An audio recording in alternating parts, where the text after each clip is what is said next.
Very recording, and now I will share this. So fine. चलो, ये presentation दिख रही है ना सबको? Please confirm. एक Yes, स्लाइड sir. एक स्लाइड दिख रही होगी जिसमें रीजनिंग। Yes, sir. हाँ ठीक है। देखो, सबसे पहले अब बात करते हैं। मैंने आप लोगों को पहले पिछली क्लास में आई डोंट रिमेम्बर कि बताया था कि नहीं बताया था, क्योंकि that was again it was ages back. देखो क्या होता है ना कि reasoning is a subject that is like exercise. हमारे दिमाग की एक्सरसाइज को अपन रीजनिंग बोलते हैं। होता क्या है कि आपका जो ब्रेन है या मेरा जो ब्रेन है, मेरे स्कैप के नीचे जो ब्रेन है, तो वो ब्रेन जिम तो जा नहीं सकता, ठीक है। आप जिम जा सकते हो, आप वॉक पे जा सकते हो, आप सारे काम कर सकते हो, but your brain can't go to gym. Imagine a situation, आपका ब्रेन ऐसा करे, आपके सिर को सुबह सुबह ऑपरेट करे, वहां से निकले, फिर जिम में जाए, जिम करे, फिर वापस आके आपके सिर में बैठ जाए, तो डेट इज नॉट पॉसिबल। तो the thing is, for the exercise of brain for the exercise of brain, we learn the subject called mental ability. Mental ability subject का जो use आया है, it is basically the exercise of brain.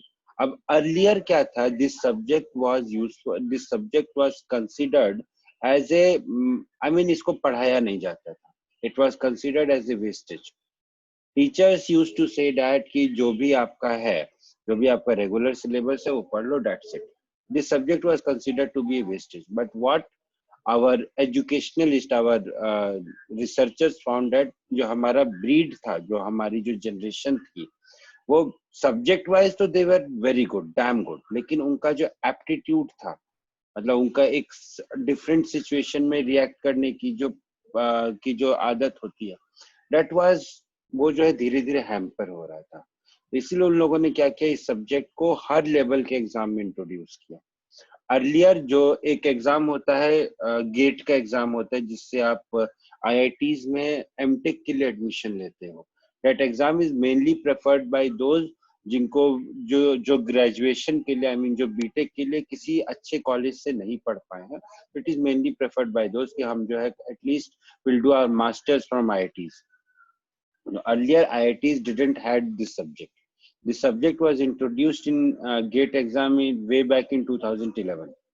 So definitely this subject is very important. आपका जो MBA का exam होता है, ठीक है, जो कैट के लिए या जो एडमिशंस होते हैं, या फिर आपका एक और एग्जाम जो होता है MBA का, I'm just forgetting its name, जो कि साल में 3 बार होता है, that exam also, I mean reasoning has a very huge importance in every exam. अगर आप बैंकिंग के एग्जाम की बात कर लो, अगर आप गवर्नमेंट सेक्टर के किसी भी एग्जाम की बात कर लो, हर जगह पे रीजनिंग आती है। और एक बात और बताता हूँ आपको, जो जो टॉपिक मैं आपको पढ़ाऊंगा ना, सेम टॉपिक में 9th स्टैंडर्ड वालों को पढ़ाऊंगा, सेम टॉपिक में 8th स्टैंडर्ड वालों को पढ़ाऊंगा, there won't be any difference. अगर इस क्लास में मैं 9th वालों को भी बुला लूं ना, तो भी वो वही चीज पढ़ेंगे जो आप पढ़ रहे हैं, उनके बुक्स में भी कोई डिफरेंस नहीं। तो मेंटल एबिलिटी जो टॉपिक है, इसमें कुछ करना कुछ नहीं होता, आपको just you have to apply little bit of your common sense, जो कि हम सबके पास होता है, प्लस थोड़े बहुत छोटे मोटे रूल्स होते हैं जो हमें जानने होते हैं। जैसे कि रूल्स वाले जो टॉपिक होते हैं, वो कैलेंडर टेस्ट का जो टॉपिक होता है, कैलेंडर्स वाला जो टॉपिक होता है, दैट इन्वॉल्व्स रूल। उसमें थोड़ा सा रूल नहीं, I should not say rule, but it involve some logic.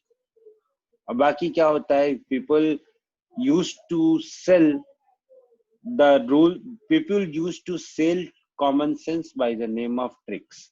ये जो लोग होते हैं, अगर आप YouTube पे अल्फाबेट टेस्ट डालोगे, what you will find that there are 1000 videos. तो उसमें क्या करते हैं लोग, different persons will come with different getup and what they will say, ये एक शॉर्ट ट्रिक है, ये एक शॉर्ट ट्रिक है। वो शॉर्ट ट्रिक कुछ नहीं होती है, वो शॉर्ट ट्रिक आपका सिर्फ और सिर्फ एक कॉमन सेंस होता है। आज की क्लास में मैं भी आपको एक शॉर्ट ट्रिक बताऊंगा, लेकिन उस क्लास में वो जो शॉर्ट ट्रिक है वो बाद में आप ही बोलोगे कि सर ये तो कॉमन सेंस था, ये तो कॉमन सेंस था। तो चलो, I was waiting for few more to come, now almost 25-26 students are there. But half of the class is there, that is not good. चलो कोई बात नहीं, चलते पढ़ते, जो आ गए हैं उनको वो पढ़ लें। तो भाई आज की क्लास में हम लोग चैप्टर नंबर 1 पढ़ेंगे जिसका नाम है alphabet test, and this chapter is very useful for your NTSC examination and other exams जो होते हैं, जो ऑल इंडिया लेवल के एग्जाम्स होते हैं, इन सभी एग्जाम्स के लिए ये चैप्टर जो है काफी यूजफुल है। और चलो आगे चलते हैं। सबसे पहले हम अल्फाबेट्स के बारे में बात करते हैं, जो हम ऑलरेडी पढ़ के आ चुके हैं, बचपन से हम लोग पढ़ रहे हैं। तो हम अल्फाबेट्स के बारे में बात करते हैं। तो अल्फाबेट्स क्या होते हैं भाई? A B C D E F G H I J K L M N O P Q R S T U V W X Y Z. ठीक है, ये तो अल्फाबेट सबको पता है। Alphabets are total 26 in numbers. ठीक है, यहाँ पे एक चीज है, देखो ध्यान से, मैंने ए के नीचे 1 लिखा है और जेड के नीचे 26 लिखा है ना। तो what I have done is I have named this series, मैंने इस सीरीज का नंबरिंग कर दिया। ठीक है, अब यहाँ पे बहुत पर्टिकुलर चीज है। पर्टिकुलर चीज क्या है बच्चों? देखो, this a plus z, I mean sum of the letter of number of a plus number of z, इसका sum क्या है? 27 है। Similarly, you will find here also the sum is 27. Here also the sum is 27. आप हर जगह यही पाओगे कि the sum is 27. अब इसका यूज कहाँ आता है? देखो, अब इस चीज को याद करने के लिए जब अपन अल्फाबेट्स थोड़ा और डिटेल में पढ़ेंगे तो आपको ये पता चलेगा कि कई बार क्वेश्चन ऐसा आता है कि if the series is reversed, then what will be the digit, what will be the letter from left of your right, from right of your left, बहुत सारा कंफ्यूजन होता है। तो वो वहां पे इस 27 का अपन यूज करेंगे, प्लस इस 27 का अपन यूज करेंगे कोडिंग डिकोडिंग में, जो हमारा नेक्स्ट चैप्टर है। But the base is this only. The base is if m is 13, position of m is 13, and you want to know what will be the position of n. So what you can do is you can subtract 13 from 27 and the result will be 14.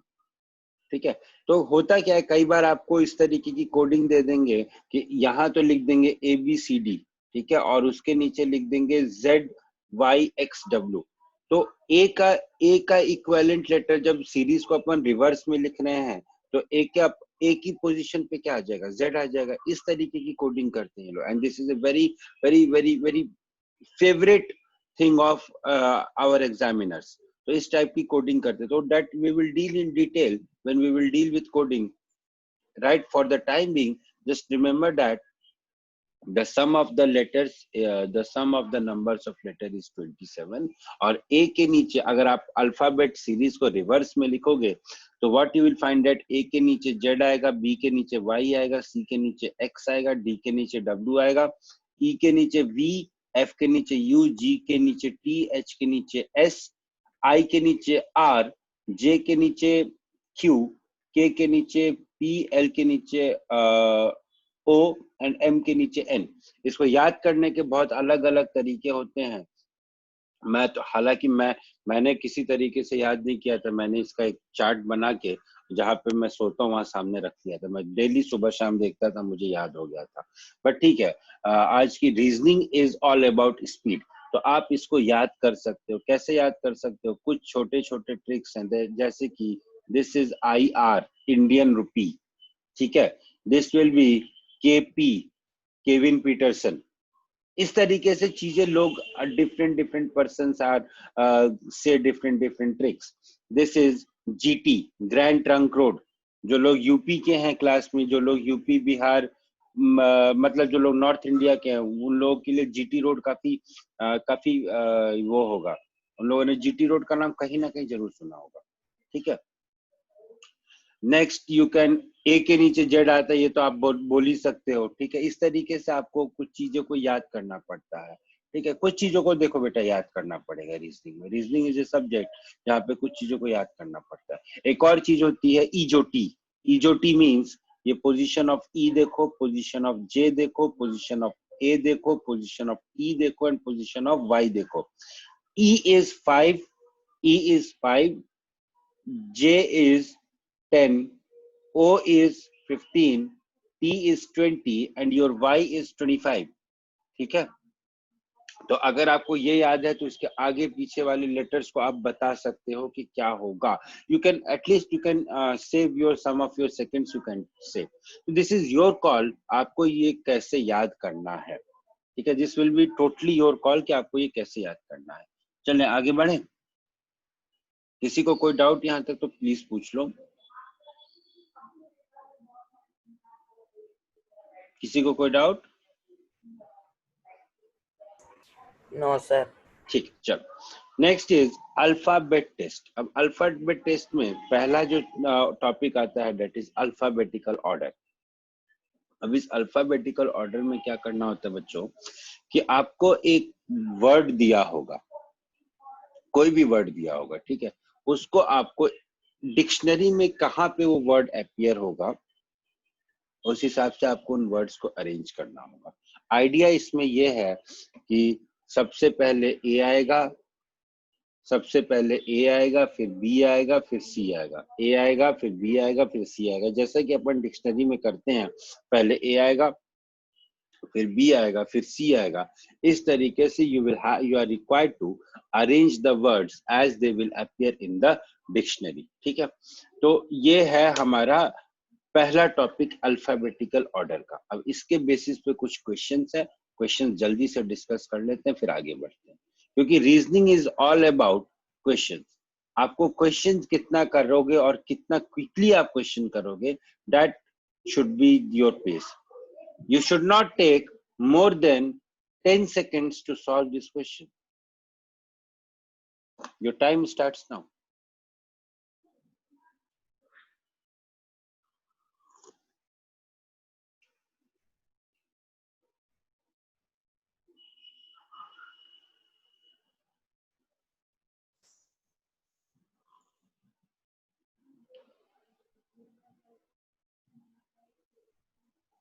हो गया answer आने completed. Very good. Sir done. Done, very good. Okay, how you approach the question, just tell me, कैसे आपने किया? Because I have something different for you. So first we have taken the letters in these words which are common, like R-I-G, then H, then H-I and H. So here H will come. The first letter will have H. Then here it is E. E comes earlier than L. That's why this word will come first. Then this Very good. second. Very good. Very good. This one will be third. Very good. Very good. In fact, I also wanted to tell you the same thing. देखो भाई, R-I-G, R-I-G, R-I-G, R-I-G तो सब में है, neglect कर दो, मार दो, गोली मारो उसको. Nobody is going to see how you are solving the question, but the point is you should solve the question quickly. उसके बाद क्या है, नेक्स्ट लेटर क्या है, H H H H I O H, तो यानी कि सबसे पहले H वाला आएगा. उसके बाद H के बाद देखो H T है, H T है, H T है, तो H T है सब में तो छोड़ दो. H T E यानी कि सबसे पहले 2 आएगा. उसके बाद क्या बोलते हैं H T L, उसके बाद 1 आएगा, उसके बाद 5 आएगा. अब 4, उसके बाद अब आपके पास बच्चा कौन सा, 3 और 4. 3 और 4 में आपको डिसाइड करना है, तो उसके बाद फिर 3 आएगा, उसके बाद 4 आएगा. यही ऑर्डर आया था आप लोग का 2 1 5 3 4. Yes sir. है ना, यही ऑर्डर आया था ना. देखो करना क्या, yes this chapter was already done बेटा, but this chapter was done lot of time back, so I have just started this chapter again. हाँ, so that point will be, it will be 2 1 5 3 4. कैसे आया 2 1 5 3 4? you should solve the question quickly. The thing is you have to solve the question quickly. ये question कोई भी कर लेगा, आप 6th class वाले बच्चे को दोगे ना, वो भी कर लेगा. या कोई थर्ड फोर्थ वाले बच्चे को दोगे ना, जो नया नया अभी डिक्शनरी, जिसने बस एक बार डिक्शनरी देखी है ना, वो भी कर लेगा। तो what is the difference between you, एक 10th क्लास के बच्चे में और एक 4th क्लास के बच्चे में क्या डिफरेंस है? टाइम। और एक 10th क्लास के बच्चे में और एक उस बच्चे में जो कि गवर्नमेंट एग्जाम की प्रिपरेशन कर रहे हैं, उन दोनों में क्या डिफरेंस आएगा? टाइम। तो टाइम मैनेज करो बेटा, reasoning is all about time. कुछ टॉपिक्स हैं जहां टाइम लगेगा, पजल से क्वेश्चन में टाइम लगेगा। चलो अब ये वाला क्वेश्चन करो। Again the time is till I finish my T.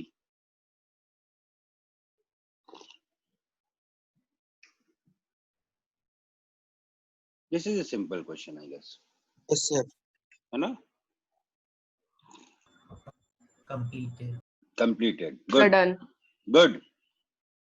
So I'm not going to discuss this question. चलो कर लेते हैं।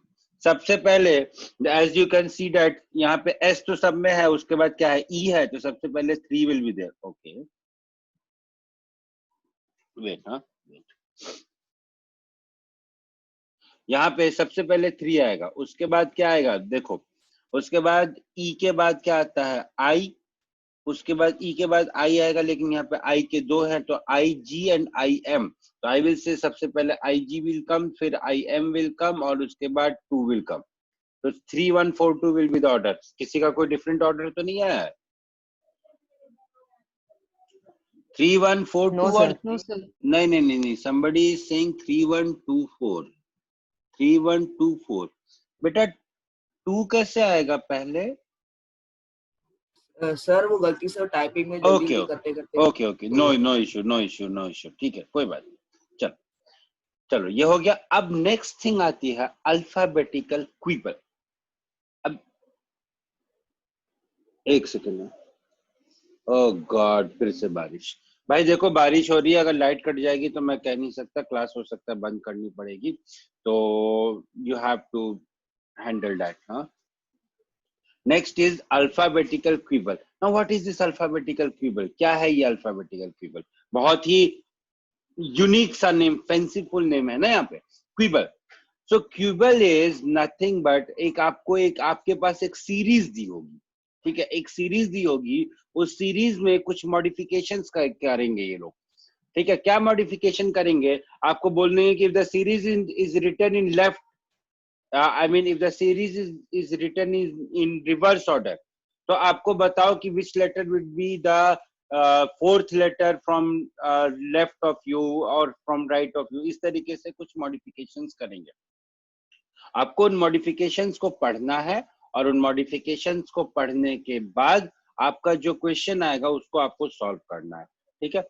अब यहाँ पे ये जो टेबल मैंने बताया है, ये टेबल अभी मैं नहीं बताऊंगा, पहले एक क्वेश्चन डिस्कस करते हैं फिर टेबल बताऊंगा। चलो ये क्वेश्चन है पहला, question number first, find the 5th letter to the right of 10th letter from the left of English alphabet.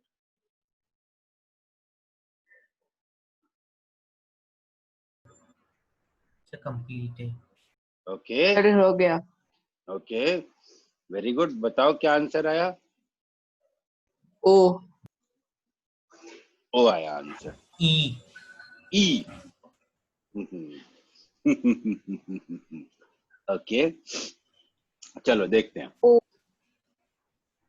O, No sir. O. 10th letter from द सर, लेफ्ट। ओ। ओके चलो ठीक है, लेफ्ट से 10th लेटर कौन सा होगा? A. सिंपल है यार। J. देखो देखो J. इधर आओ, देखो इधर आओ, देखते हैं क्या बोल रहा है, पहले ये समझने की कोशिश करते हैं। सिंपल सी बात है यार बेटा, सिंपल सी बात तो नहीं है, लेकिन हाँ ठीक है। 10th letter from the left, ये वाला हो गया, ये तो सबको पता है। अब इसका यहां से 5th letter to the right, 5th letter to the right मतलब 1 2 3 4 5, O will be the 5th letter to the right, यानी कि लेफ्ट से के राइट में 5th लेटर, यानी कि लेफ्ट से कौन सा लेटर हुआ? 15th लेटर हुआ। ये बात समझ में आई क्या मैं बोलना चाह रहा हूं? The question said 10th letter to the left, और इसके 5th letter to the right. यही है क्वेश्चन. तो अब Yes, sir. अपन क्या कर सकते हैं, पहले 10th letter to the left में आ जाओ. 10th letter to the left is J.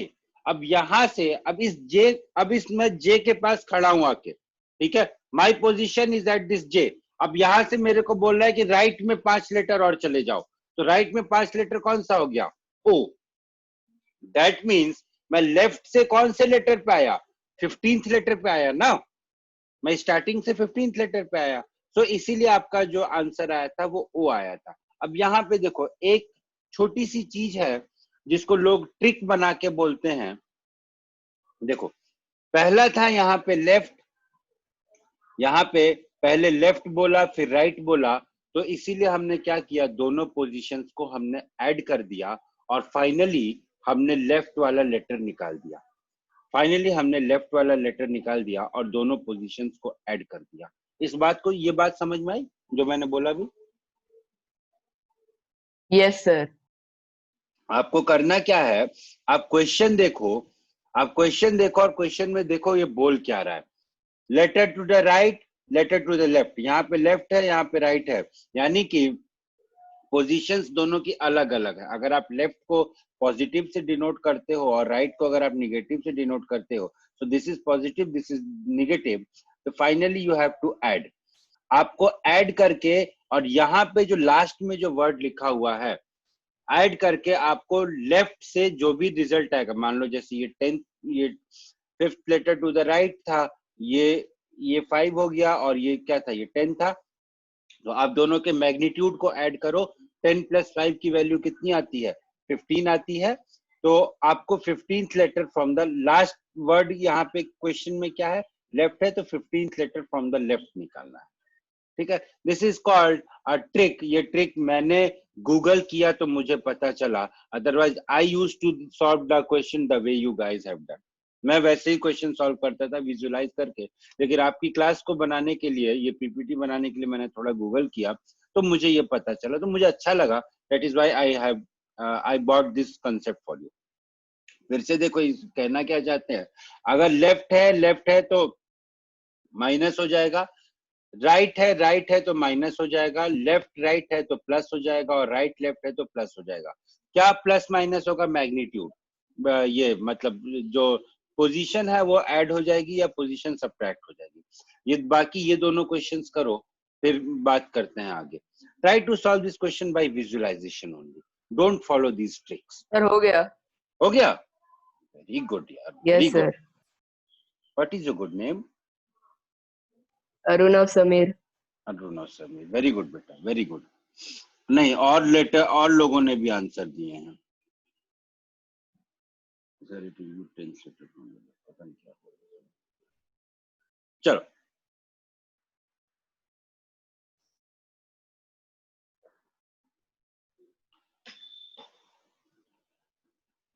let me wait for others also.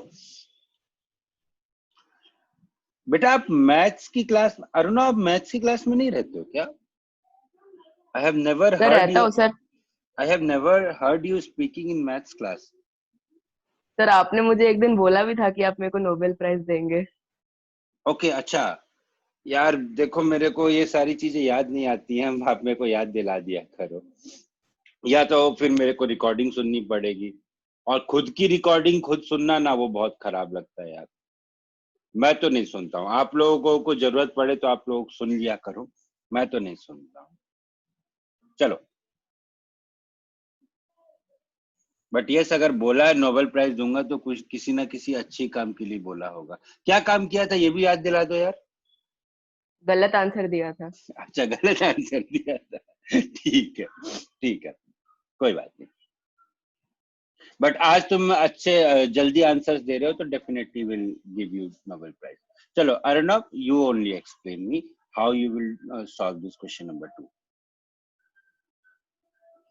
Sir, first it is written that 18th letter from the right, and then it is 4th letter to the left of the 18th letter from the right. So first we'll add them both, and we'll get 22nd letter from the right. So we'll start from Z and then count 22nd letter, and we'll come at E.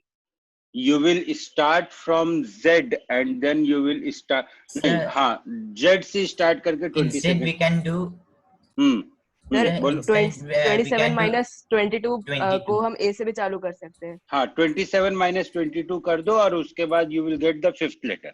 That is I think more easy ना. That is I Yes, think sir. more easy, है ना. देखो इन्होंने कहा क्या, सबको समझ में आया ये चीज जो इन्होंने कहा? नहीं समझ में आया तो समझ लो. इन्होंने कहा, पहले क्वेश्चन को समझने की कोशिश करते हैं. Find the fourth letter to the left of 18th letter from the right of English alphabet. अब देखो पीपीटी बनाने का यही फायदा होता है कि मेरे पास दिया हुआ है, मेरे पास अल्फाबेट्स लिखे हुए हैं. Fourth letter to the left of, क्या था यार, एक बार क्वेश्चन बताओगे? Fourth letter to the Left of the 18th letter from the right. fourth letter to left of 18th letter from right. right. ठीक है. अब देखो 18th from right कौन सा हो गया? 18th from right means 18th from right will mean my 20 ये 27 minus 18 करो तो 18 from right will mean 9th from left. 18th from right will mean 9th from left. मतलब मैं यहाँ पे आ गया. अब इस लेटर के 4 लेफ्ट में, इस लेटर के 4 लेफ्ट में मतलब 1 2 3 4 हो गया मेरा आंसर, खत्म. इसको ऐसे कर लो या फिर जो मैंने बताया था यहाँ पे चूंकि साइंस डिफरेंट है तो 18 माइनस अपन दोनों को ऐड करेंगे तो 18 plus 4 will be equal to 22. So it will be 22 from right and 22 from right will mean कि 27 minus 22 which is equal to 5th from left and 5th from left is E. In both the processes you are spending equal time. In both the processes you are spending equal time, so your answer will be E. Why others are saying, somebody is saying L, somebody is saying O? क्या आप लोग दूसरे question का answer दे रहे हो क्या? I think Yes, they are sir. okay fine. ऐसे मत करो यार, I got confused. और आप लोग इतने, आप लोगों को मतलब you guys are good, तो इन चीजों में आप लोग मिस्टेक करोगे तो मोगेम्बो खुश नहीं होगा. ठीक है. अच्छा हाँ, एक चीज बिफोर आई फॉरगेट, आप लोगों के पास टेस्ट का सिलेबस तो आ ही जाएगा. somebody is typing लेकिन उसका की साउंड ऑन हो गया, प्लीज साउंड ऑफ कर लो. आप लोग के पास टेस्ट का सिलेबस तो आ ही जाएगा. एक बात ध्यान रखना बच्चों कि जो अपना सिमिलर ट्रायंगल वाला चैप्टर है ना, हम लोगों ने इस वीक तक जहां तक पढ़ा है उतना ही आपका सिलेबस में आएगा. तो सिमिलर ट्रायंगल वाले चैप्टर में सिर्फ बीपीटी तक आपका सिलेबस में आएगा, बेसिक प्रोपोर्शनैलिटी थ्योरम. उसके बाद जो अपन ने सिमिलैरिटी का क्राइटेरिया पढ़ा था या एरिया के बारे में जो आप लोगों को बताया था मैंने, वो चीजें आपके सिलेबस में नहीं आएंगी, टेस्ट के सिलेबस में नहीं आएंगी. दूसरी चीज ये कि although CBSE has removed some topics from the syllabus, but class 9th का जो मेरा एक्सपीरियंस था वो बहुत ही खराब था. क्या है कि क्लास 9th में उन लोगों ने एक चैप्टर था इंट्रोडक्शन टू यूक्लिड्स ज्योमेट्री, इस चैप्टर को उन लोगों ने रिमूव कर दिया. तो I was taking class in 9th standard on Friday, तो I started with the chapter lines and angles.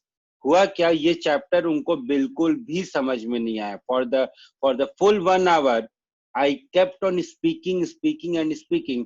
और लास्ट में एक बच्ची ने मेरे से पूछा, she is very good at studies, ऐसा नहीं है कि शी इज वेरी वीक और वो कंसंट्रेट नहीं करती है. She asked me, sir what do you mean by collinear points. Then I realized कि मैंने एक बहुत बड़ी गलती कर दी कि मैंने इंट्रोडक्शन टू यूक्लिड्स वाला चैप्टर नहीं पढ़ाया. So the idea behind this story is, जो चैप्टर डिलीट किया है या वो जो चैप्टर डिलीट नहीं किया है, irrespective of that fact, we will be dealing with each and every topic. हम लोग सारे के सारे टॉपिक पढ़ेंगे at least till we are not coming in statistics. Statistics में हो सकता है शायद 1-2 टॉपिक अपन स्किप भी कर दें, क्योंकि वो स्टैटिस्टिक्स आप 10th के बाद नहीं पढ़ने वाले, ये गारंटी है मेरी. तो आप स्टैटिस्टिक्स नहीं पढ़ोगे वेदर यू टेक मैथमेटिक्स और नॉट. तो statistics Yes, I will repeat. Statistics will not. We will statistics में देखेंगे हम लोग how the things go. But till then we will be studying each and every topic. वो चाहे syllabus में है, चाहे syllabus में नहीं है, तो और आपके टेस्ट में भी वो सारे टॉपिक्स आएंगे, ठीक है? क्योंकि आपको जो टॉपिक्स हैं वो कुछ टॉपिक्स आपको पढ़ा दिए गए हैं ऑलरेडी, तो वो जो पढ़ा दिए गए वो तो आपने पढ़ ही लिया है, तो वो टॉपिक्स आपके टेस्ट में आएंगे. So what I was saying here is बेटा कि आपका जो सिमिलैरिटी में बेसिक प्रोपोर्शनैलिटी थ्योरम तक जो हम लोगों ने पढ़ा था इस वीक में, मतलब लास्ट वीक में, वहीं तक आपका सिलेबस आएगा टेस्ट का. इस वीक अपन जो भी पढ़ेंगे that won't be included in your syllabus. Please switch off your video. Please switch off your video. Dhairya. तो what we will do is we will not, जो भी इस वीक में मैं आप लोग को पढ़ाऊंगा वो नहीं आएगा. So your test syllabus will be chapter number 1 that is ये number system, chapter number 2 that is polynomials, chapter number 3 which is linear equation in two variables. Then you will have trigonometry, जो कि trigonometric identities तक ही पढ़ा है हमने, तो वहीं तक आएगा. मतलब trigonometry except height and distance. And next will be the 5th chapter will be this one, quadratic equation जो मैंने आप लोग को पढ़ाया था. And the last chapter will be similar triangles up to BPT. करना आपको ये है, जो भी आपके doubts हैं keep on sending me doubts. Practice करो, डाउट भेजो. I will give you solution of each and every question. मैं आपको ईच एंड एवरी. हाँ बोलिए बोलिए. Sir, will you please repeat the syllabus once? Okay, I will write the syllabus. I'll write the syllabus. The syllabus is number system, ठीक है? Next is linear equation in two variable. Linear equation in two variable. Next topic is polynomial. Next topic is quadratic. Next topic will be trigonometry. Trigonometry. इसमें height and distance नहीं है. Height and distance is not there. And last topic is similar triangles. Similar triangle up to BPT.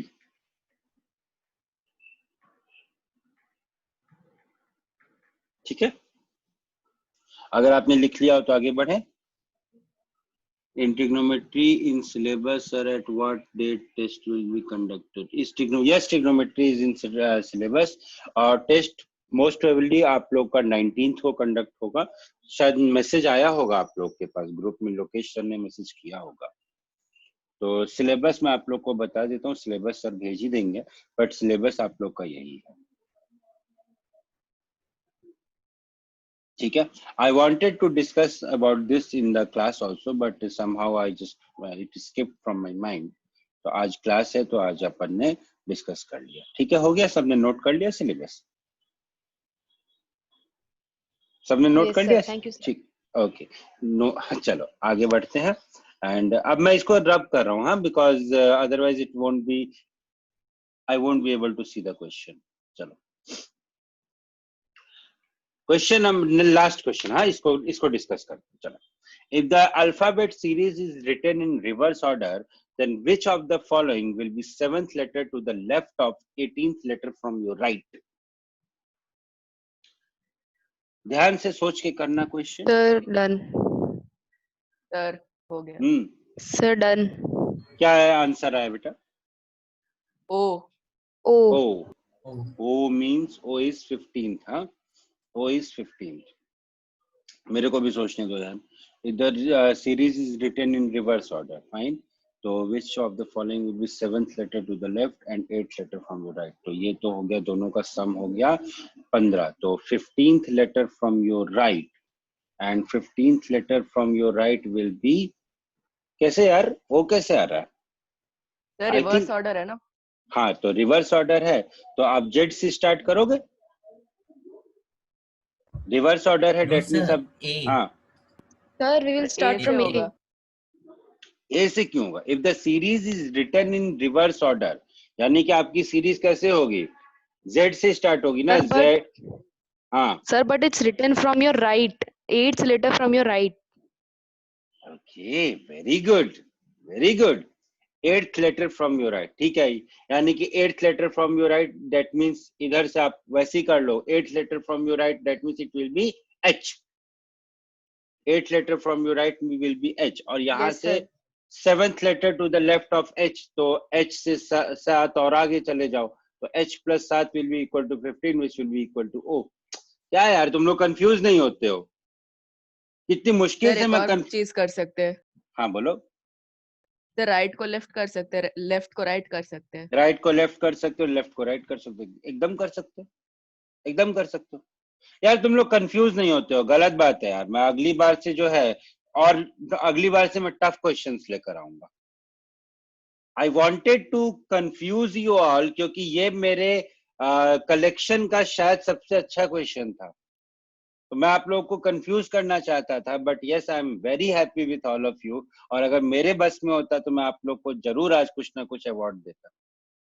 I am very happy with all of you, thank you, you guys have made my day. चलो आगे बढ़ते हैं। अब इसके बाद इस topic में खत्म, अब इसके बाद इस टॉपिक में कुछ नहीं है। अब इसके बाद वही चीजें हैं जो कि बेकार की चीजें होती हैं। अभी टॉपिक खत्म हो चुका है। देखो next is word formation by unscrambling letter.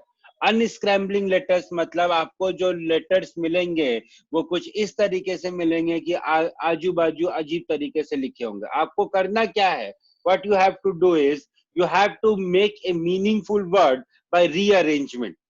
आपको एक मीनिंगफुल वर्ड बनाना है by rearrangement. when I was preparing for these government exams, तो मेरे टीचर ने ये बोला था कि जब आपको ऐसा कुछ करना हो तो आप तभी इन क्वेश्चंस को हार्ड लगाना जब आपकी इंग्लिश बहुत स्ट्रांग हो। बट मैं आप लोग को बोलूंगा कि आप लोग की इंग्लिश तो ऑलरेडी बहुत स्ट्रांग है, लगाओ इन क्वेश्चंस में। क्वेश्चंस फ्री के मार्क्स है। देखो मेरे पास आंसर आ गया, 4 लोगों ने आंसर दे दिया, 5 क्या हेवी 3-1 पहले वर्ड तो 3-5 बताओ। हेवी ठीक है, Heavy. आंसर सही है, आंसर सही है सबका। The letter will be heavy, the letter will be heavy. और उसके बाद देख लो कौन क्या है मीनिंगफुल वर्ड, जो भी है, जो मीनिंगफुल वर्ड पूछ लेंगे, पोजीशन पूछ लेंगे, जो कुछ भी पूछ लेंगे वो बताना है उनको, ठीक है। So the word will be heavy, the word will be heavy. Next, word formation using letters of the given word. अब आपको करना क्या है कि आपके पास एक लेटर, आपके पास एक वर्ड दिया होगा, जैसे यहाँ पे मान लो एक कॉन्ट्रैक्ट करके एक वर्ड दिया है। आपको क्या करना है, इसमें कुछ कंडीशन दे देंगे कि आप second, fourth, fifth, sixth letter को यूज करके आप वर्ड बना दो। तो इस टाइप का भी क्वेश्चन आपके एग्जाम में पूछा जाता है। तो just try to solve this question and tell me the answer.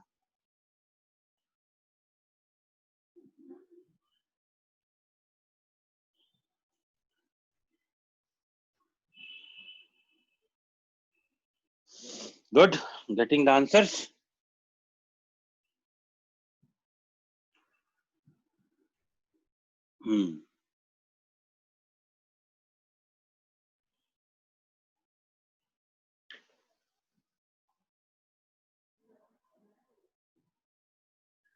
What will be the letter? मतलब पूरा वर्ड क्या बन के आएगा? Actor Actor. The word will be actor. तो इसका मिडिल वर्ड लेटर क्या हो गया? T. T will be your answer. इस तरीके से आपको इन क्वेश्चंस को सॉल्व करना है, इस तरीके से आपको इन क्वेश्चंस को सॉल्व करना है। And this brings an end to the discussion on this topic. इस टॉपिक के डिस्कशन में अब इसके आगे और कुछ नहीं है, क्वेश्चन सिर्फ इतने ही थे, तो इसको टॉपिक के डिस्कशन में और कुछ भी नहीं है। So what we will do is, अगर आपको कोई डाउट है तो you guys quickly ask, else what we will do is we will wind up and next class में वी विल ऐसा करेंगे कि नेक्स्ट क्लास में वी विल डू 2 टॉपिक्स, क्योंकि एक टॉपिक आप लोगों के लिए इनकम्प्लीट हो रहा है। मेरे पास अभी कंटेंट ही नहीं है, मेरे पास कंटेंट खत्म हो गया। नेक्स्ट चैप्टर में स्टार्ट नहीं करूंगा, अदरवाइज इट विल